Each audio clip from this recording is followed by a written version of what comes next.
ওরা শাপলা না পাইলে আমরাও নাকি ধানের শীষ পাবো না। সিদ্ধান্ত দিল নির্বাচন কমিশন, সে বিএনপিকে কেন টেনে আনছে বারে বারে? তারা নিজেদেরকে কি বিএনপির সমতুল্য ভাবতে চায়? আমি তাদেরকে চ্যালেঞ্জ দিয়ে বলতে চাই, আমার সামনে আসুক, 5 মিনিট দাঁড়াইতে পারে নাকি ঢাকা শহরে? বিএনপির যখন জন্ম হয়েছে তখন আপনাদের জন্ম হয় নাই। যদি আমাদের নেতা বলে 10 মিনিটে এই সচিবালয় ঘেরাও দিয়ে সবকটাকে বের করে এই সরকার পতন করতে 15 মিনিটও লাগবে না। তো আমি মনে করি অবশ্যই সদস্য সংগ্রহের বিষয়ে সবাই ইতিমধ্যে বলে ফেলেছে, এখানে নতুন করে আর বলার কিছু নাই। তবে আমি একটা শুধু যোগ করতে চাই কথা, শুধু যে আওয়ামী লীগকে বাদ দিতে হবে তা না, এলাকার যারা সন্ত্রাসী, মাদক ব্যবসায়ী, চাঁদাবাজ, অস্ত্রবাজ, যারা কোনো দল করে না, যে কোনো দলের ব্যানার ব্যবহার করে তারা অপকর্ম করে, তারা জনগণকে অত্যাচার নির্যাতন করে, তাদেরকেও কিন্তু আমাদেরকে বেছে বেছে এই সদস্য সংগ্রহ কার্যক্রম থেকে বাদ দিতে হবে।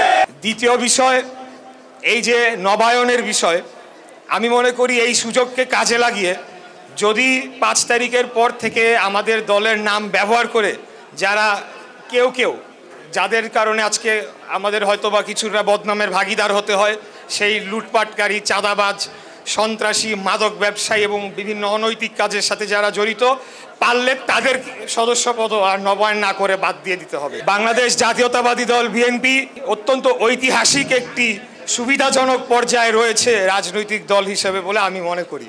আমাদের কারো কাছে এখন ধর্ণা দেওয়ার কিছু নেই, কারো কাছে মাথা নত করার কিছু নেই, একমাত্র বাংলাদেশের সাধারণ জনগণের কাছে আমাদের দায়বদ্ধতা থাকবে। আমরা কারো কাছে খুনি হাসিনার মতো খত দিয়ে ক্ষমতায় আমরা যাচ্ছি না। আমার বিশ্বাস যে আগামী নির্বাচনে বাংলাদেশের জনগণ ধানের শীষে উপরে আস্থা রাখবে এবং বাংলাদেশ জাতীয়তাবাদী দল রাষ্ট্র পরিচালনায় অভিজ্ঞ একটি রাজনৈতিক দল হিসেবে এই সংকটকালীন মুহূর্তে, যেখানে আমাদের অর্থনৈতিক ভঙ্গুর দশা, যেখানে আমাদের বৈদেশিক নীতির বিষয়ে অনেক প্রশ্নের সম্মুখীন দেখা দিয়েছে, এমনকি আমাদের মানচিত্রের উপরেও একটা হুমকি আসার মতো পরিস্থিতি তৈরি হয়েছে, এই সকল কিছুর থেকে যদি উত্তরণ ঘটাতে হয় তাহলে আমাদেরকে বাংলাদেশ জাতীয়তাবাদী দলকে অবশ্যই বিজয়ী করে নিয়ে আসতে হবে। এবং শুধু বিজয়ী করে আনলেই হবে না, আমাদেরকে সর্বদা একজন বাংলাদেশ জাতীয়তাবাদী আদর্শের ধারক বাহক হিসেবে সবসময় বাংলাদেশকে রক্ষার জন্যে প্রয়োজনে জীবন দিয়ে হলেও যুদ্ধ করার জন্যে প্রস্তুত থাকতে হবে। এটাই আমাদের শহীদ জিয়ার আদর্শের দল, আমরা এটাই শিখেছি যে সবার আগে বাংলাদেশ, দিল্লি নয়, পিন্ডি নয়, সবার আগে বাংলাদেশ। প্রিয় নেতৃবৃন্দ, আমি আসার আগে দেখছিলাম যে জাতীয় ঐক্যমত্য কমিশনের বৈঠক চলছে। এটা আমি প্রতিদিনই দেখি, সকালবেলার সেশনে 2-2.5 ঘন্টার মতো হয়, আবার লাঞ্চের পরে 2-2.5 ঘন্টার মতো হয়। তো ধৈর্য সহকারে এটা দেখার চেষ্টা করি। বিভিন্ন রাজনৈতিক দল, ছোট হোক বড় হোক, তারা কি বলার চেষ্টা করছে এবং আসলে কি ঘটছে সেটা বোঝার একটু চেষ্টা করি। তা আমার যেটা উপলব্ধি যে এই ঐক্যমত্য কমিশন সম্পূর্ণ সময়ক্ষেপণ ছাড়া আর কোনো কাজই তারা করছে না, সব কিছুতে তারা বাধা দিচ্ছে। এখানে যারা এটার আয়োজক, তাদের মাঝে মধ্যে তাদের কথা শুনলে মনে হয় তারা এক প্রকার রাজনৈতিক দলের নেতাদেরকে আদেশ দিচ্ছে যে এইভাবেই করতে হবে, এইভাবেই ঐক্যমত্য হয়ে গিয়েছে, এটাকেই মেনে নিতে হবে। তারা জানেই না যে আগামী নির্বাচিত সংসদকে এই সমস্ত আইন পাশ করলে পরেই এটার কোনো দাম আছে, আর যদি না করে ছুঁড়ে বিনে ফেলে দেয় তাহলে এটার কোনো দাম নেই। এটা হলো গিয়া আমাদেরকে সতর্ক থাকতে হবে যে নির্বাচনকে পিছানোর ষড়যন্ত্রটা শেষ দিন পর্যন্ত আমি মনে করি থেকে যাবে। যতই কথা দেয়া হোক, যত বড় মহামানবী বলুক যে অমুক মাসে হবে তমুক মাসে হবে, মহান আল্লাহ তাআলা ছাড়া আমি আর কারোর উপর বিশ্বাস রাখতে চাই না।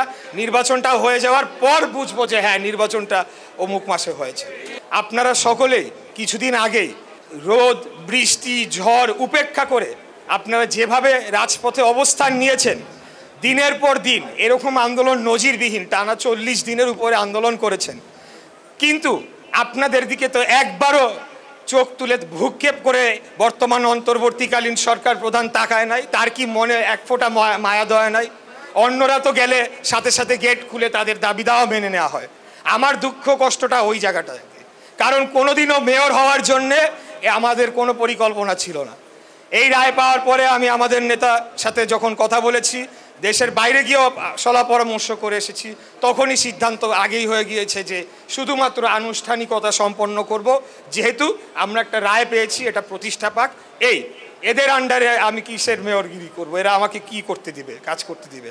বরঞ্চ আমাদের টার্গেট আগামী জাতীয় নির্বাচনে আমাদের দলকে বিজয়ী করে আমাদের নেতা উনি প্রধানমন্ত্রী আসনে বসবে, তারপর উনি আমাদেরকে দায়িত্ব বন্টন করে দিবে যেখানে কাজে লাগাবে, তাহলে বাংলাদেশের উন্নতি হবে। আমি এটা এমনি ওনাকে খুশি করার জন্য বলছি না, বাংলাদেশের যদি উপকার করতে হয়, আমি কি হইলাম, উনি কি হইলো, আরেকজন কি হইলো, আমরা এককভাবে কিচ্ছু করতে পারবো না। আমাদেরকে আমাদের নেতার হাতকে শক্তিশালী করতে হবে। সেই হাতকে আপনারা শক্তিশালী করেছেন। এই সকল কৃতিত্বের দাবিদার যারা মাঠে ছিলেন, রোদে পুড়েছেন, বৃষ্টিতে ভিজেছেন, আপনারা আপনাদের এই আন্দোলনের ফলে বাধ্য হয়ে লন্ডনে গিয়ে আমাদের নেতার সাথে বসতে বাধ্য হয়েছে এবং আলাপ আলোচনা করতে বাধ্য হয়েছে। এবং আমি আরো বলতে চাই, প্রয়োজনে যদি আবারও কোনো তিরিং বিরিং করে আবারও রাজপথে নেমে এসে বাধ্য করব আমাদের নেতার সাথে আলাপ আলোচনা করে তারপরে নির্বাচন সংক্রান্ত সকল কর্মকাণ্ড করতে। আমাদেরকে বাদ দিয়ে সব কিছু করে ফেলবে, 5 বছর থাকবে, 10 বছর থাকবে, বিএনপিকে বলে গণ অভ্যুত্থান করে হটাই দিবে। আশ্চর্য একটা পরিস্থিতি তারা তৈরি করেছিল বিভিন্ন রকমের উল্টাপাল্টা মন্তব্য করে। আপনারা যে নতুন যে দলটি হয়েছে এনসিপি, তাদের নেতারা মাঝখানে তো কিছুদিন ভালো ছিল, ইদানিং 2-3 দিন যাবত দেখছি বিভিন্ন জেলা শহরে গেলে তো এমনি উৎসুক জনতা আসে কিছু ছবি তোলার জন্য, বিভিন্নভাবে ঘেরাও দেয়। আমাদের অভিজ্ঞতা আছে, ওইটাকে দেখে তারা ভাবছে যে হয়তো কোটি কোটি মানুষ তাদের সাথে চলে আসছে। একজন বলে বসলো 17 বছরে আপনারা যেটা পারেন নাই সেটা আমরা 17 মিনিট না 8 মিনিটে করে দেখাইছে। তা আমি তাদেরকে চ্যালেঞ্জ দিয়ে বলতে চাই, বিএনপি অনেক বড় দল, বিএনপি পরে কথা, আমার সামনে আসুক, 5 মিনিট দাঁড়াইতে পারে নাকি ঢাকা শহরে, সেটা দেখায় দেওয়ার মতো শক্তিমত্তা আছে ইনশাল্লাহ। কারণ আপনারা আমার সাথে আছেন, ছিলেন, বিশেষ করি।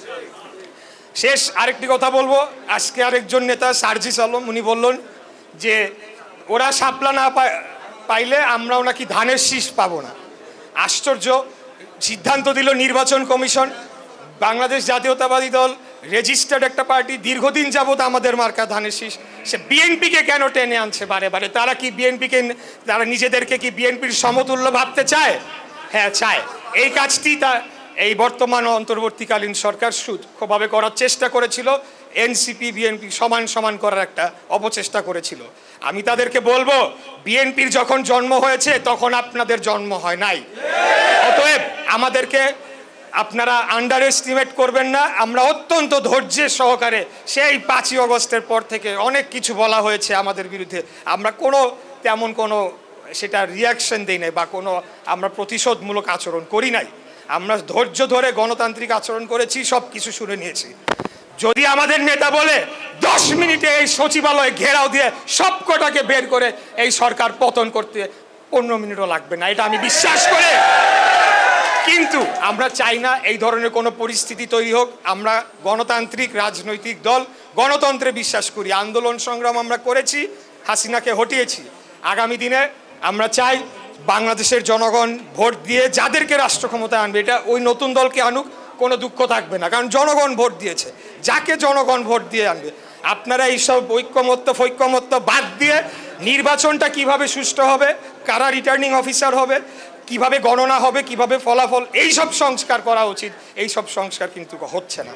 তো যাই হোক, আর দীর্ঘ কথা বলবো না। আপনাদের কাছে এই কথাগুলো এই জন্য বললাম, আপনারা রাজপথের যোদ্ধা, বিএনপির মূল শক্তি তৃণমূল, যারা আমাদের নেতার হাতকে শক্তিশালী করে এখন পর্যন্ত বিএনপিকে সবচেয়ে জনপ্রিয় দল হিসেবে ধরে রেখেছে।